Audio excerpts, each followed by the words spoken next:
तो चलिए, पिछला क्लास में हमने वास्तविक संख्याएं, आभासी संख्याएं यानी काल्पनिक संख्याएं, प्राकृतिक संख्याएं और पूर्ण संख्याएं के बारे में अध्ययन किया था। अब इस चैप्टर में हम लोग अध्ययन करेंगे कि मतलब और आगे की संख्याएं क्या है, जैसे में सम संख्या क्या है, विषम संख्या। तो चलिए वीडियो में बने रहिए आप लोग। देखिए, तो पहला क्या होता है, यहाँ पर लिख देते हैं। यहाँ पर आपको दिख रहा है ना? चलिए, नहीं दिख रहा है, कहाँ से दिख रहा है चेक कर लेते हैं एक बार कैमरा में। हाँ चलिए, यहाँ से आपको दिख रहा है। देखिए, चलिए लिखिएगा, लिखवाने का प्रयास करता हूँ। पहला होता है, यहाँ पर देखिए, हाँ तीसरा ना था, चलिए तीसरा में लिखवाते हैं। तीसरा में आपका था सम संख्या। क्या था? सम संख्याएं। क्या था? सम संख्याएं। इसको बोलते हैं अंग्रेजी में इवन नंबर। क्या बोलते हैं इसको? अंग्रेजी में बोलते हैं इवन नंबर। तो आप लोग ध्यान से लिखिएगा, ठीक है? इसको अंग्रेजी में क्या बोलते हैं? Even number. या लिखिए, इवन नंबर। इसको क्या बोलते हैं? इवन नंबर इसको कहते हैं। क्या कहते हैं? Even number. देखिए, इवन नंबर किसे कहते हैं तो बताइए, आप लोग को याद होगा कि इवन नंबर किसे कहते हैं। तो इवन नंबर कहने का मतलब है ना सम संख्या। तो वैसा संख्या जो दो से पूरा पूरा विभाजित हो जाता है, या दो से पूरा पूरा कट जाता है, या दो के पहाड़ा में आता है, उसे क्या कहते हैं? सम संख्या कहते हैं। यहाँ पर लिख सकते हैं, वैसा संख्या, वैसा संख्या, वैसा संख्या जो दो से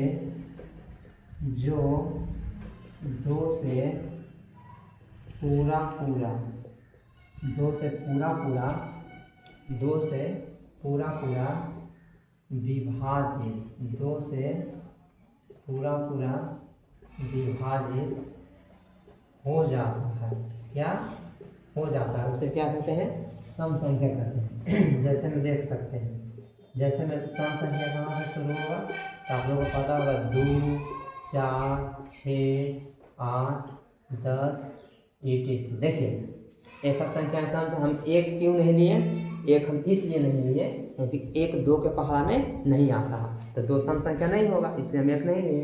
अब देखिए, जैसे में देखिए 2, तो दो के पहाड़ में आता है एक बार में, 4 2 बार में आता है, 6 3 बार में, 8 4 बार में, और 10 कितना बार में? 5 बार में। और सब दो के पहाड़ा में आ रहा है, तो हम बोलेंगे कि यह कैसा संख्या है? सम संख्या है। दो के पहाड़ा में आता है, दो से विभाजित हो जाता है, दो से पूर्ण विभाजित हो, उसे हम क्या कहते हैं?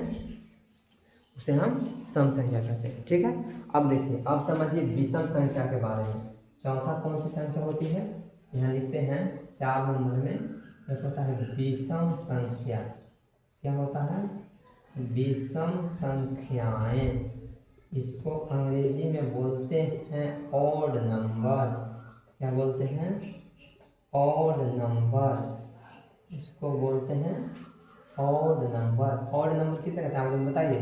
देखिए, तो वैसा संख्या जो दो से पूरा पूरा विभाजित न हो और शेषफल तथा शेषफल कितना बच जाता है? 1 बच जाता है।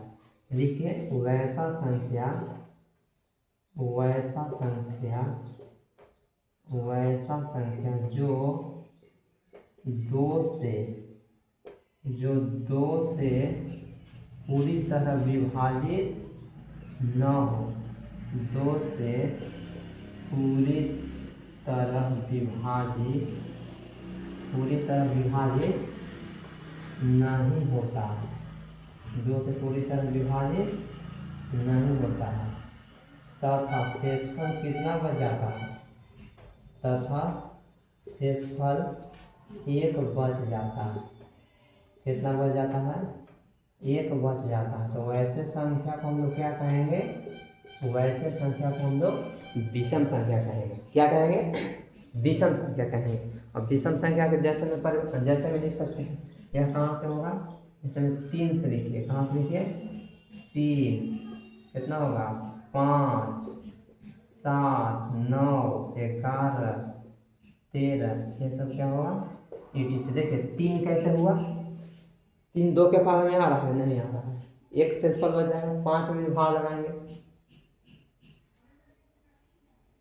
तो 2 से भाग लगाएंगे, 1 शेषफल बच जाएगा। 7 में मतलब 9, 11, 13, सब में कितना बच जा रहा है शेषफल, 1 बच जा रहा है। परिभाषा में था ना कि वैसा संख्या जो 2 से पूरी तरह विभाजित नहीं होता तथा शेषफल कितना बच जाता है, तथा शेषफल 1 बच जाता है, तो उसको हम लोग क्या कहेंगे, विषम संख्या यानी ऑड नंबर कहते हैं। ठीक है, ऑड नंबर कहते हैं। अब समझिएगा, देखिए अब आगे कौन सी संख्याएं होती हैं, तो आगे होती है आपका पूर्णांक संख्या होता है। एक कैसा संख्या होता है, एक पहले समझ लीजिए भिन्न संख्या के बारे में। किसके संख्या के बारे में, भिन्न संख्या। देखिए चलिए पूर्णांक पहले बता देते हैं। पूर्णांक संख्याएं क्या बोलते हैं, पूर्णांक संख्याएं, इसको अंग्रेजी में बोलते हैं इंटीजर नंबर। क्या बोलते हैं, इंटीजर नंबर। अब समझिएगा इंटीजर नंबर क्या है, देखिएगा इंटीजर नंबर किसे कहते हैं, तो ऋणात्मक और धनात्मक संख्याओं को, ठीक है, क्या कहते हैं, पूर्णांक संख्या कहते हैं। लेकिन अंश बटा हर में नहीं रहना चाहिए, एकदम सीधा रहना चाहिए। जैसे -5, -7, -10, ये सब क्या होता है, पूर्णांक संख्या होता है। हम बोलेंगे -1/2 पूर्णांक संख्या है, तो नहीं, वह पूर्णांक संख्या नहीं है। एकदम क्या रहना चाहिए, सीधा रहना चाहिए। तो क्या लिख सकते हैं, यहाँ लिख सकते हैं ऋणात्मक, यहाँ बोल सकते हैं ऋणात्मक और धनात्मक संख्याओं को, ऋणात्मक और धनात्मक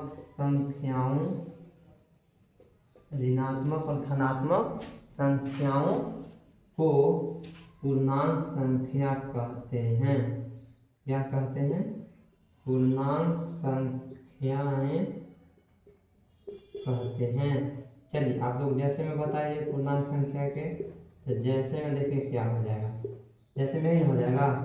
जैसे हम यहाँ से शुरू करेंगे -4, -3, -2, -1, फिर कहाँ से स्टार्ट होगा, 0, 1, 2, 3, 4 ETC, ये सब क्या हो जाएगा। अन्य ऋणात्मक और धनात्मक संख्या को क्या कहें, ऋणात्मक और धनात्मक संख्याओं को पूर्णांक संख्या कहते हैं। अब चलिए पढ़ते हैं, पूर्णांक संख्या 2 प्रकार के होते हैं। यहाँ पर लिखेंगे पूर्णांक संख्या, कौन संख्या, पूर्णांक संख्याएं 2 प्रकार के होते हैं।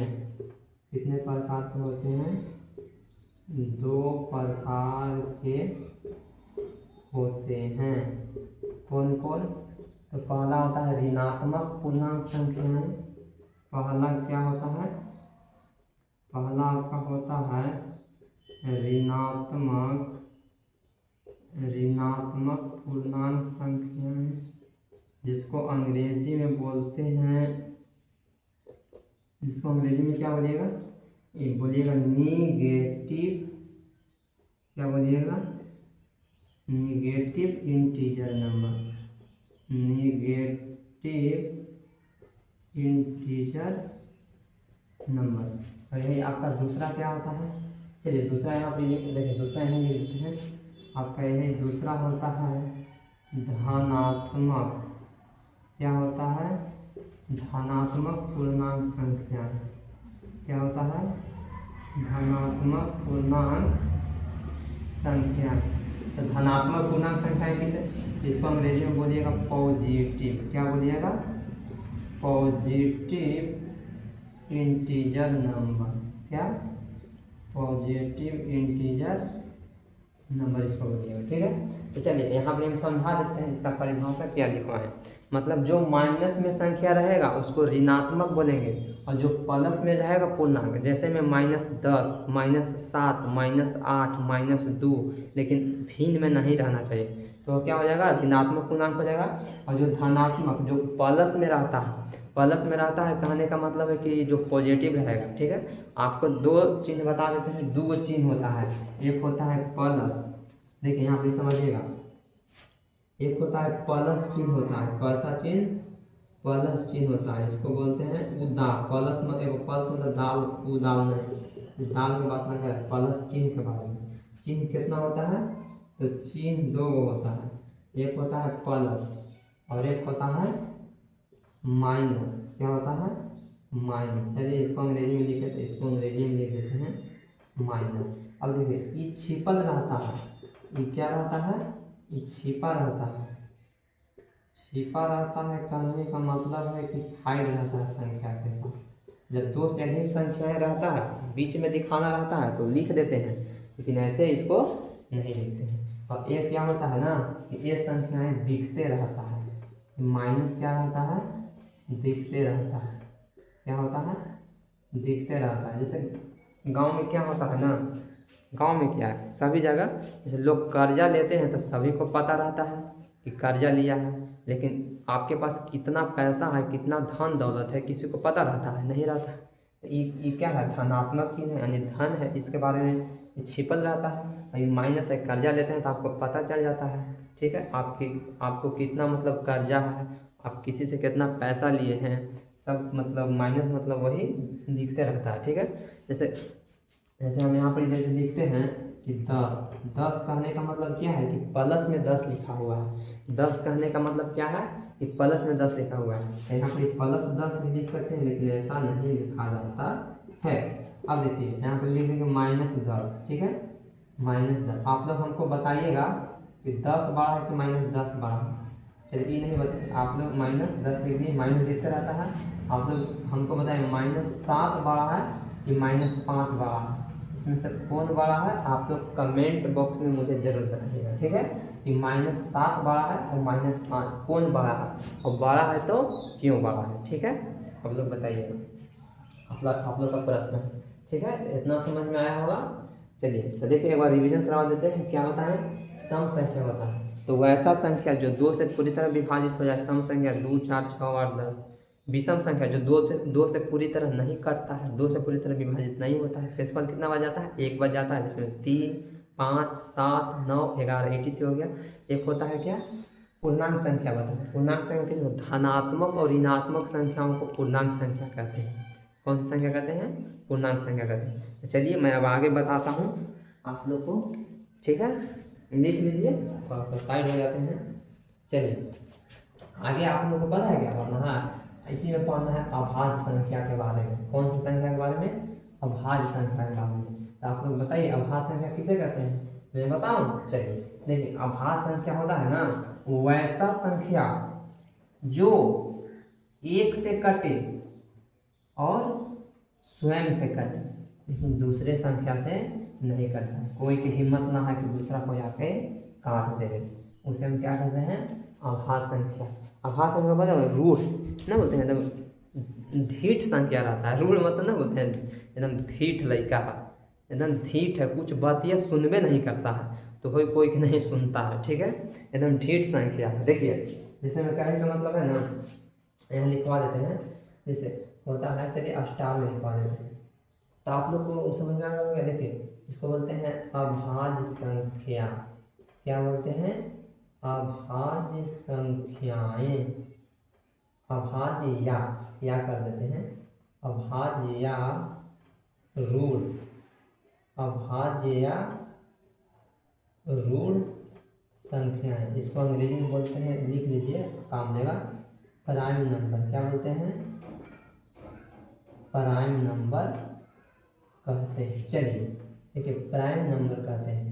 तो अभाज्य संख्या क्या है बताइए, तो यहाँ लिखिए परिभाषा, ऐसा सब लिखिए, वैसा संख्या, वैसा संख्याएं जो केवल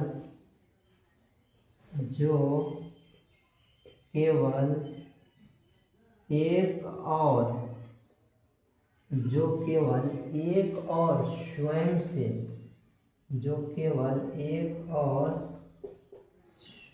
से विभाजित होती है। कितना से विभाजित होती है?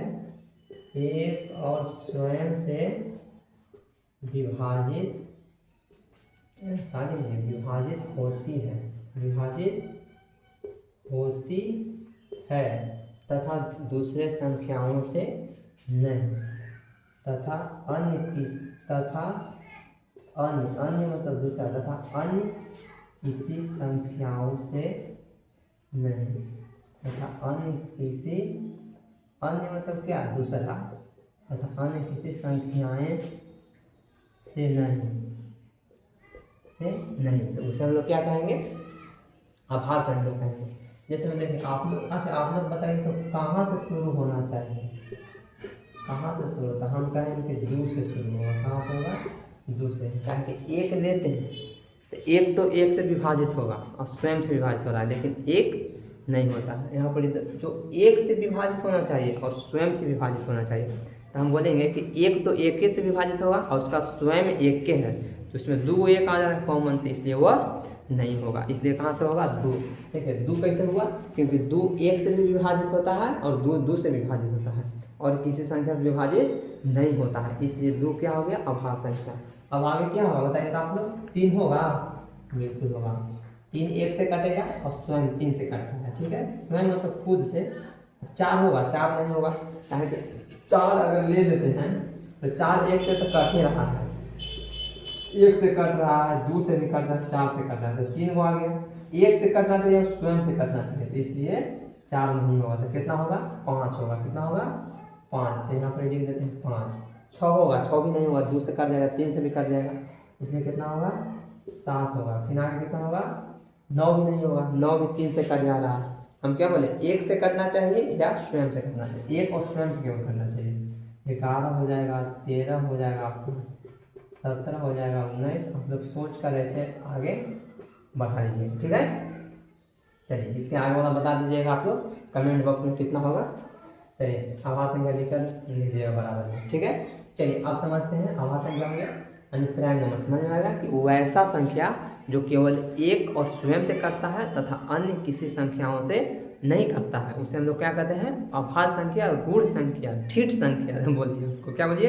एकदम ठीठ है ससुर, एकदम किसी का सुनता नहीं है, एकदम कटेगा तो खुद से कटेगा, स्वयं से कटेगा, किसी का दम नहीं है किसको आके काट देवे मतलब विभाजित कर देवे। काट देना मतलब विभाजित कर देना। ठीक है, ये समझ में आ गया होगा। चलिए अब समझते हैं भाज्य संख्या क्या होता है। भाज्य संख्या यहाँ समझते हैं। भाज्य संख्याएं, भाज्य संख्याएं देखिए एकदम उसके उल्टा, एकदम उसके उल्टा, इसको बोलते हैं भाज्य संख्या बोलते हैं कंपोजिट नंबर। क्या बोलते हैं? Composite number. आपको देखिए समझ में ये आ जाएगा, जब जिसको भाज्य संख्या समझ में आ गया तो समझिए कि उनको ये संख्या कुछ नहीं है। ये संख्या क्या है? कुछ नहीं है, ये भी समझ में आपको आ जाएगा। देखो अ मतलब और भाज्य मतलब भाज्य, जो भाज्य नहीं है और वह यहाँ पर खाली भाज्य। ठीक है, तो जो वैसा संख्या, तो यहाँ लिख दीजिए कि वैसा संख्या, कैसा संख्या? वैसा संख्या जो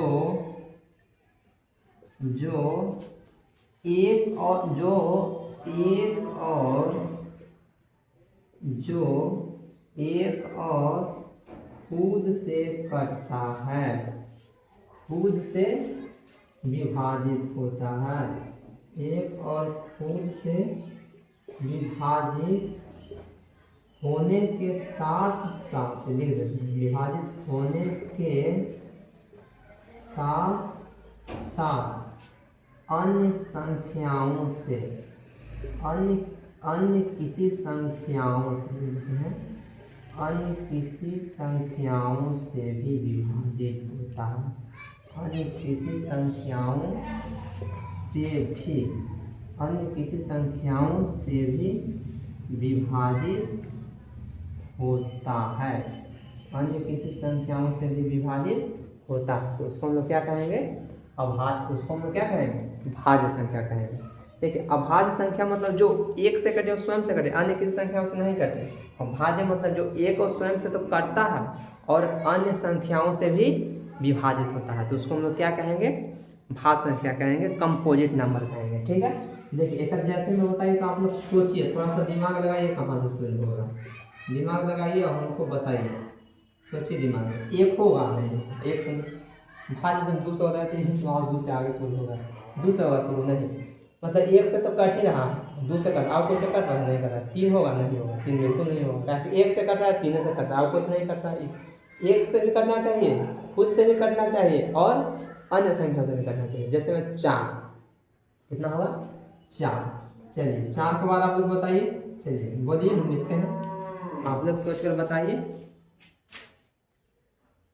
4 के बाद क्या होगा, 5 होगा नहीं, 5 नहीं होगा, क्योंकि 5 1 से कटेगा और 5 से कटेगा और किसी संख्याओं से नहीं कटा, इसलिए कितना होगा, 6 होगा, 1 से भी कट रहा है, 2 से, 3 से और 6 से भी कट रहा है, तो कितना होगा, 6, कितना होगा, 6 होगा। समझ में आ गया, बड़ी लिख लीजिए 6, कितना, 6। अब कितना लिखिए, 4 है, कितना, 4 6, 7 भी नहीं होगा, कितना होगा, 8 होगा, 9 होगा, 10 होगा, 11 9 होके 12 होगा, मतलब ये वाला छोड़ के बाकी सब संख्या हो जाएगा।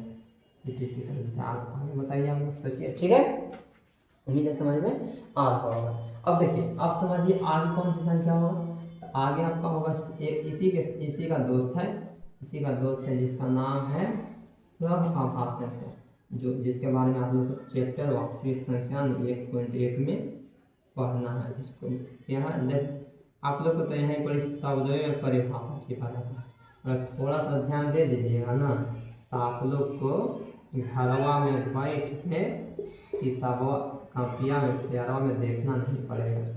क्या करना पड़ेगा, प्यारवा में आप लोग को देखना नहीं पड़ेगा।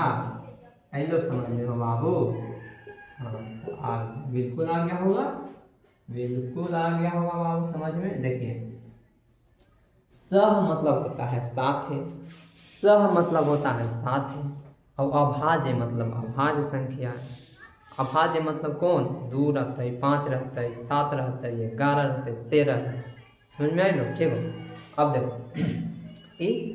तो जेकरा में साथे रहते अभाज्य संख्या, तो यहाँ पर बोलेंगे वैसा 2 अभाज्य संख्याओं, ऐसे बोलेंगे, मतलब 2 संख्याओं का ऐसा युग्म जिसका HCF 1 होता है। तो यहाँ लिखेंगे 2 संख्याओं, 2 या 2 से अधिक, क्या बोलेंगे, 2 या 2 से अधिक अभाज्य संख्याओं का वैसा युग्म, अभाज्य 2 या 2 से अधिक अभाज्य संख्याएं का ऐसा युग्म, ऐसा लिख देते हैं, ऐसा युग्म जिनका HCF जानते हैं किसको बोलते हैं दोस्त, जिनका HCF पता हो, HCF क्या बोलथुन, HCF बोलथुन मात्रा के, कौन बोलते हैं, मात्रा, और मात्रा का मतलब होता है महत्तम समावर्ती, क्या होता है, इसको बोलते हैं हाईएस्ट कॉमन फैक्टर। लिख देते हैं कहीं बगल में, देख लिख देते हैं, रुक जाइए। HCF अभाज्य संख्याओं का ऐसा है जिनका HCF कितना होता है, 1 होता है, कितना होता है, 1 होता है, उसे हम लोग क्या कहते हैं, अभाज्य संख्या कहते हैं। जैसे मैं देख ला समझ में तो ऐसे होता कहे में तो नहीं, मान लो कितना हो, देखिए ये बना दीजिए, जैसे मैं 2 लिख दूँ, 5 लिख दूँ। अब इसका कोई पूछता हो कि HCF कितना होता हो, तो HCF कितना होता बउआ, 1 होता हो। अब 1 कैसे होता चैप्टर में बताए वो आगे। अब देखिए यहाँ पर जैसे कोई बोलेगा 19 और 29, अरे HCF के मतलब हो बाबू कॉमन, क्या हो है, कॉमन। एक हाईएस्ट कॉमन फैक्टर कितना होगा, 0 लिख दीजिए, यहाँ कितना होगा, 1 होगा, कितना होगा, 1 होगा, ठीक है। तो ये हो गया। तो आज हमने संख्याओं के बारे में पूरा चर्चा कर लिया 2 वीडियो में, एक पार्ट 1 था, एक पार्ट 2 था, और पार्ट 3 वीडियो में हम लोग इसके लास्ट टॉपिक के बारे में पढ़ेंगे और कुछ एग्जाम्पल भी पढ़ेंगे। जैसे आप लोग का एक और टॉपिक बच गया है, यूक्लिड विभाजन एल्गोरिथम। क्या बच गया है? यूक्लिड विभाजन एल्गोरिथम, और एग्जाम्पल। ये चैप्टर पढ़ ले बाबू तो समझ के 2 नंबर 3 नंबर आपका मैट्रिक एग्जाम में आ जाएगी बिहार में। ठीक हो, तो जरूर पूछ दो। तो देखिए 2-5 हो गया। हाईएस्ट कॉमन फैक्टर देखिए, थोड़ा सा देख लीजिए। एचसीएफ का मतलब होता है हाईएस्ट कॉमन फैक्टर। याद कर दे बाबू, कोई पूछ ले तो क्या होता है? हाईएस्ट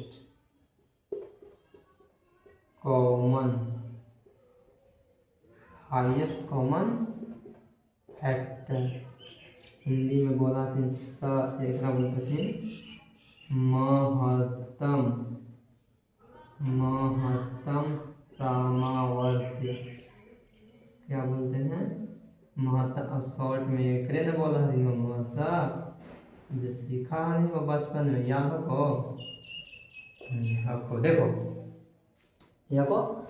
एलसीएम क्या होता है? Highest common factor. अब एलसीएम में यहीं पर बता देते हैं आप लोग को। एलसीएम के मतलब हो लोएस्ट। क्या मतलब? कॉमन। एक में देखो एलसीएम में कॉमन की बात करते हैं, एक में कॉमन कौन सी है? एक के ना कॉमन है। अब एक के अलावा कोई है कॉमन? को तो सब में रहे, जितना संख्या दिया है सब में मौजूद रहना चाहिए। इसका मतलब होता है लोएस्ट कॉमन, मतलब सबसे लोएस्ट रहना चाहिए। और जो लोएस्ट हो ओकरा मल्टीप्लाई में कर देगा, मल्टीप्लिकेशन, लोएस्ट मल्टीप्लिकेशन। एकरा बोला कि महत्तम समावर्तक, और एकरा बोला कि न्यूनतम समावर्तक। महत्तम न्यूनतम, इसको बोलते हैं लघुत्तम। क्या बोलते हैं? इसको बोलते हैं लघुत्तम। लघुत्तम मतलब छोटा, न्यूनतम। लघुत्तम समावर्ती क्या बोलते हैं? लघुत्तम समावर्ती, इसको बोलते हैं दशक। सीखा ना जो दशक? क्या सीखे में 2-3 महीना लग गया तो बचपन में। ठीक होगा, इतना समझ में आ गया होगा। तो चलिए आज के लिए इतना ही रहने देते हैं। अब आप लोग नेक्स्ट वीडियो में देख सकते हैं, यूट्यूब अपलोड किया हुआ है, और सर्च कीजिएगा सोनू आनंद सर, क्लास 10th वास्तविक संख्याएं पार्ट 3 वीडियो। आपको पार्ट 3 वीडियो आके आ जाएगा, उतना ही आएगा, और देख लीजिएगा। ठीक है, आज के लिए थैंक यू, धन्यवाद।